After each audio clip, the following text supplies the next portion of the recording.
Hey everyone, welcome back. I'm the Gerbil. I want to talk about Aayla Secura. Not sure I'm saying that name right, but I want to talk about the recent kit update and how that affects your modding. Pro tip, you're probably modding her wrong right now. Similar to when AdRad came to the game, nobody remodded K2SO, Jenners, and Cassian.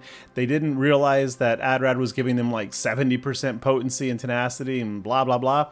Something similar is happening here with Aayla, and whether or not you think she's likely to be one of the 5 main characters of the new legendary Mace squad, she is. So let's just get right into it, shall we? Okay, let's talk about her kit.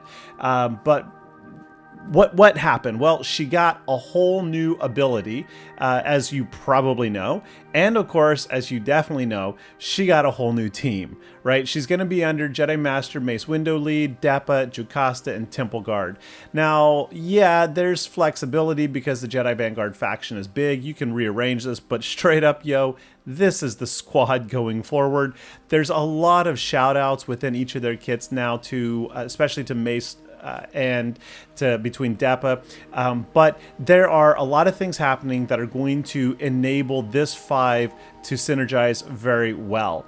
All right, now before we get into the current modding that you probably are doing wrong and then the modding that I recommend, I want to look at her base unmodded stats at Relic 7 and 9. Now there is always a debate between health primary and protection primaries. Remember that a health primary, when you 6 dot it, gives you 16% bonus health, whereas a protection primary gives you 24%. Simple math, yes, protection wins. However, it's a trap. You probably do not want to mod for protection primaries on Aayla. And then the common logic right now, or wisdom, is to mod her with crit chance. That is another big no-no right now. We do not do that. If we look at the current 100 top guilds in SWGOH, according to SWGOH.GG, we can see that a full fifth, 1 in 5 players in the top 100 guilds have a double crit chance mod set and potency. Then roughly 8% have crit chance and potency. 7% have all health. Then we're back to crit chance, and then it just goes all over the place. But crit chance is the dominant, and that makes sense. Not anymore, though. If you look at the in-game recommended modding advice, first off, don't do that. But if you did, you'd see it also recommends crit chance and potency, which is what most people did have. I mean, that was actually pretty spot on. But things changed, and that modding tip in game did not. So here is my actual recommendation with more information at the end of this. So don't screenshot this. There's a much better one at the end of the video. This is where we're going, and I will explain this as we go. So with that said, I'm going to skip past that. All right. First off, let's break down her kit. We're going to go through it item by item, and then I will try to do this quickly. And then I think you'll be on board with my modded recommendations. And spoiler, speed is what you probably want. Speed or offense. But I'm going to go with speed unequivocally here. All right, so first off, we scratch out her leadership role because she is not going to be the leader. Mace is the leader. Next up, we look at our basic. Now, if you read the basic, there's only one thing happening, really. That she's going to attack, and she has a 35% chance to call an ally to assist. If the ally is a Jedi, which they will be, they're going to deliver 50% more damage. We don't need anything for this. We don't need tenacity, potency, crit chance, nothing. This does it, nothing. Only offense is the only thing that her modding leans towards to benefit this ability. That said, the important thing to walk away from this and to keep in mind is that 35% chance to call an assist. That is going to be very, very, very important in this squad. I'll get back to that. Now, her next ability and her only other playable ability in game is Survivor. It's a special. Deal physical damage to target enemy and recover health equal to 65% of the damage dealt. That is not protection, it is recover health, which is why I recommend health mods, not protection primaries. And spoiler, you actually want her to run out of protection at some point and not die. There's actually a benefit to losing protection. So yeah, you want health on her because she's going to regain or have an opportunity to regain a lot of health. And there are ways within this faction now under Mace to drop the cooldowns so that she basically does this ability repeatedly over and over again, perpetually healing herself. So this is a really, really good move, but basic is probably better. I don't know. It's a bit of math, right? Conditional. Now we get to the superior riposte that has been in game forever. And this is where everyone modded for potency and critical chance. And the next ability that got added to the game almost negates this. I'll explain. Aayla has plus 10% critical chance. Keep that in mind. That's just right on top of her kit before you even mod her. 65% chance to counter, and when she does, she's going to deliver 50% more damage. In addition, she will stun the target when she lands a crit. Now that's stun on crit. That is why everyone went with critical chance, and the stun is why they went with potency. Well, scratch that. Just remember the 10% critical chance, because the new bonus, the new ability, if we look straight down below, this is what her new kit gives her. It gives her 30% health, 30% protection with a caveat. It gives her 60% crit chance before you even mod her, with a then stacking 8% critical chance every single time she lands a critical hit. Plus, she gets an additional 30% potency, and I didn't indicate it, but tenacity. The cool thing is that a lot of those bonuses, the health and the protection and the tenacity, apply to the entire team, not just herself. So while potency is important, she's getting 30% more right off the get-go. Now that basically takes away 2 potency sets that you used to have to apply to her. Or you could look at the 50% crit chance, and that outweighs 3 crit chance sets of mods by itself. That is already more functional than 3 crit chance sets. So this update right here gives her stacking critical chance, a minimum of 60% bonus, and 30% more potency, diminishing your need for potency and critical chance mods. All right? Now, let's keep going though, because my goodness, there's more. When we mod a character in this day and age of SWGOH, we can't just look at the character themselves. You have to look at the team that you anticipate playing them with. That means we got to look at the leader. And Mace Windu's leadership ability starts off very succinctly at the beginning, says, at the start of battle, all Jedi Vanguard allies gain 20% crit chance. Now wait a second, she's getting 60% plus stacking 8% in her own kit. Now she gets another 20% for Mace. That's 80% bonus critical chance. And if you can recall from the beginning of the video, she starts at 70 before you mod her. So we are already at 150% critical chance before you mod her. Folks, she's going to land crits, and that means she will further stack her critical chance, and eventually not even eventually, probably from the battle beginning, she will be critting over and over again. It's just unending. Now, if we look at Temple Guardian, he has an ability also. This is in his unique, so it's a passive, always going. It says at the start of the battle, blah, blah, blah, blah, blah, all allies gain 40% protection up. This is not bonus protection. This is not max protection. This is protection up. Protection up is based on your health. So the more health she has, the more protection up she will get. And this persists even through defeat of the Temple Guardian. So that means like each encounter. Well, it says at the start of the battle. I don't know if it's each encounter.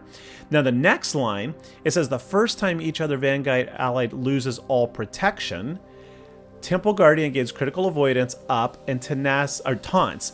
You want him taunting, and you want him to have critical avoidance up. I'm going to do this sequence of videos for each of the Jedi Vanguard in the new Mace team, and I'll explain why. But this basically means you want that protection to get knocked out fairly quickly on your allies, so that the Temple Guardian taunts, and so that he gains that crit avoidance up. So again, you want more health on her and less protection. So health primaries, less protection.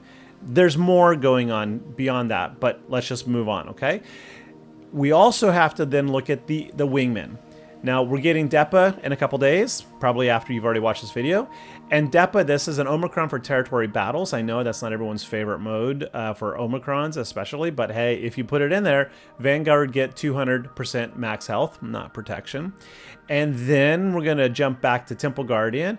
If you are a Grand Arena player, like probably everyone out there, and you apply the Grand Arena Omicron on the Temple Guardian, and I highly recommend you do that, it says Jedi gain 50% defense, offense, and potency. The potency now means that in addition to Aayla giving herself 30%, Temple Guardian is now, or Guard is giving an additional 50%. That means Aayla is now plus 80% potency at the start of the match before you even mod, right? And then the final one I want to point out here is in Jocasta. Whenever an ally uses a special ability, reduce the cooldowns if it does not exist by 1. Why does that matter? Because I said that speed needs to be the emphasis. You actually want Aayla taking a lot of turns. You want her to heal by using her special ability, which will reduce the cooldowns of Jocasta to get her into rifle mode. You also want her using her basic as much as possible because it's got that 35% chance, low, but a good chance to call an ally to assist. And she has 3 attacker allies on her team. All 3 of them have really solid basics. Well, Jocasta less so, but Mace's basic is, oh my goodness, so is Depa's. So here's those base stats again. The potency is 41% at Relic 7 unmodded, plus 30% in her kit takes you to 71, plus 50% in GAC with the Temple Guard. She's now at 121% before you mod her. The critical chance is at 160 before you mod her at Relic 7. And if you take her to Relic 9 even, it's a little bit higher, but I'm probably not going there. So long story short, if you are focused on GAC, then your stats are going to be potency and crit chance already at stellar numbers before you mod her. So you can basically ignore these. Basically, caveat to everything, of course. So what do you want to focus on? Speed, health, secondary potency, and offense. So here's how I'm actually going to mod mine. And these are recommendations. So we've got just a reminder on the basic. 35% chance to call an assist. You're going to get one of 3 attackers, most likely. Yes, it could be the Temple Guard. That's okay. He'll put defense down so that the attackers can then hit harder later. She's got that 65% chance to counter, which is good, which means that she's going to be delivering a lot of opportunities to stun a critical hit to continue building her critical hits. So what mods are we going to put on her? I'm putting on a speed set. I'm putting on a health primary set. I'm putting a health set, a health primary on the circle. I'm putting a health primary on the triangle. And then I am honestly torn. Do I want even more potency? If I go for more potency, then Aayla here on this one is going to be rocking 160 to 170 potency in GAC. Outside of GAC, it's going to be more like 125 as my target. So I got to figure out like where I'm going to use her more. And then that it also depends if I'm going to put her on offense or defense, which is going to be defense for a while. You know, anything new, put on defense, see how they do. Obviously for the arrow, I'm going to say speed, speed, speed. You want her to be fast. Aayla is a really slow character. Remember that her basic calls the assists. The assists do all kinds of shenanigans on this team. Remember that her call to fame used to be that she could be slow. She sat back and passively counterattacked and stunned.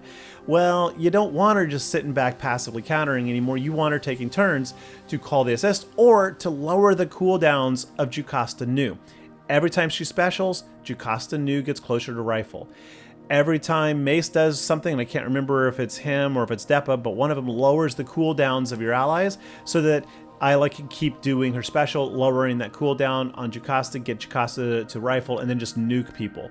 So while potency is very important, I'm going speed numero uno, trying to get her up from that pathetic like 140 base speed up to about 290. And then also, I always forget about this one, but the new Mace's leadership is going to give her an additional 10 speed. So if you can get her to 290, Mace will get her up to 300.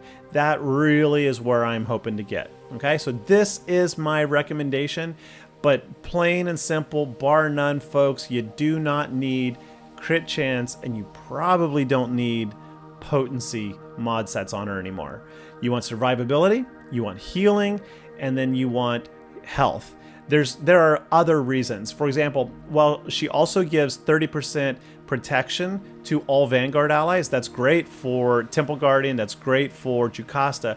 For herself, again, it's not so great because that 30% max protection only persists while she's alive. So if she dies, all your allies lose that 30% protection. So again, you don't want her dying. You want her surviving. And that means you're going to want to use Depa, who has an ability to put someone in... No, is it Jocasta has an ability to put someone in stealth? That's a conundrum, right? Do you put her in stealth to keep her alive, or no? You don't want to do that either. You want her taking hits, and you want her healing. You want her to take the hits when the Temple Guard is not. Temple Guard is number one. Temple Guard gets hit first. He should be taunting most of the time, which also means she's not going to be getting hit that much, which means you can't rely on her counterattack, which is even more reason she needs to be faster. Nonetheless, when Temple Guardian is not taking the hits, you want her taking the hits so that she counterattacks. When it's her turn, you want her using that special to heal, and that healing doesn't heal her protection. So you want her to lose her protection so that Temple Garden gets the crit avoidance up, and the taunt. You want her to heal using her special so that Jocasta's cooldowns drop. You see where I'm going with this? Like, it's all interconnected, and it straight up is not related to bonus protection. You don't want lots of protection. Anyway, folks, let me know what your thoughts are. These mod videos are really complicated, take a long time to put together. I try to do my best on it, so give me a like, give me a subscribe, let me know your thoughts in the comments, and maybe we'll have a conversation. Otherwise, stay tuned to my channel, and I will post a similar style video in the coming days for Temple Guard, Mace, Depa, probably Depa when the day she comes to play, and then the other one. Who am I missing here? Temple Guard, Mace, Depa. Oh, and Jocasta. And Jocasta one just I hate reading her kit. It's so convoluted. Anyway, thanks so much. I'll catch you later. Bye bye.